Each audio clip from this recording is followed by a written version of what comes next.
नमस्कार दोस्तों, आप सभी का स्वागत है exam prep master 247 by Vishwanath sir में।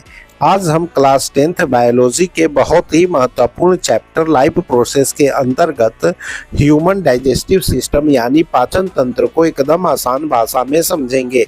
यह topic CBSE board, UP board, Bihar board और सभी कॉम्पिटिटिव एग्जामिनेशन के लिए बेहद महत्वपूर्ण है, इसलिए वीडियो को अंत तक जरूर देखें। दोस्तों, हमारे शरीर को जीवित रहने के लिए ऊर्जा की आवश्यकता होती है और यह ऊर्जा हमें भोजन से प्राप्त होती है। लेकिन जो भोजन हम खाते हैं, शरीर उसे सीधे उपयोग नहीं कर सकता। सबसे पहले उस भोजन को छोटे छोटे सरल घुलनशील पदार्थों में बदलना पड़ता है। इस प्रक्रिया को ही पाचन या डाइजेशन कहा जाता है। अब समझते हैं कि पाचन की प्रक्रिया कहाँ से शुरू होती है। तो सबसे पहले भोजन हमारे मुख यानी माउथ में प्रवेश करता है। यहाँ दांत भोजन को छोटे टुकड़ों में तोड़ते हैं और लार ग्रंथि से निकलने वाली सैलिवा भोजन में मिल जाती है। लार में एक एंजाइम होता है जिसे स्लेवरी एमाइलेज कहते हैं, जो स्टार्च को शर्करा में बदलना शुरू कर देता है। इसलिए पाचन की शुरुआत हमारे मुंह से ही हो जाती है।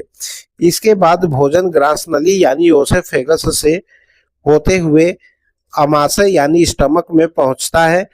अमाशय में हाइड्रोक्लोरिक एसिड और कई पाचक एंजाइम निकलते हैं। हाइड्रोक्लोरिक एसिड भोजन में उपस्थित हानिकारक जीवाणुओं को नष्ट करता है और एंजाइम भोजन को और अधिक पचाने का कार्य करते हैं और अमाशय भोजन को मथकर अर्ध द्रव रूप में बदल देता है। अब भोजन छोटी आंत यानी स्मॉल इंटेस्टाइन में पहुंचता है। यही पाचन तंत्र का सबसे महत्वपूर्ण भाग है।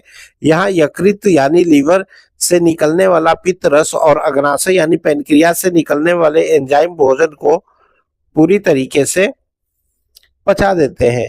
छोटी आंत की दीवारों में उपस्थित सूक्ष्म उंगली जैसे संरचनाएं, जिन्हें विली कहते हैं, पचे हुए भोजन के पोषक तत्वों का अवशोषण रक्त में करती है। इसके बाद बचा हुआ अपशिष्ट पदार्थ बड़ी आंत यानी लार्ज इंटेस्टाइन में पहुंचता है। यहाँ अतिरिक्त जल का अवशोषण किया जाता है और शेष अपशिष्ट मलाशय यानी रेक्टम से जमा हो जाते हैं और अंत में यह गुदा यानी एनस के माध्यम से शरीर से बाहर निकल जाता है। दोस्तों, याद रखिए कि पाचन दो प्रकार का होता है, एक मैकेनिकल डाइजेशन और एक केमिकल डाइजेशन। मैकेनिकल सिस्टम होता है, डाइजेशन में भोजन को दांतों द्वारा छोटे टुकड़ों में तोड़ा जाता है, जबकि केमिकल डाइजेशन में एंजाइम भोजन को रासायनिक रूप से सरल पदार्थों में बदलते हैं।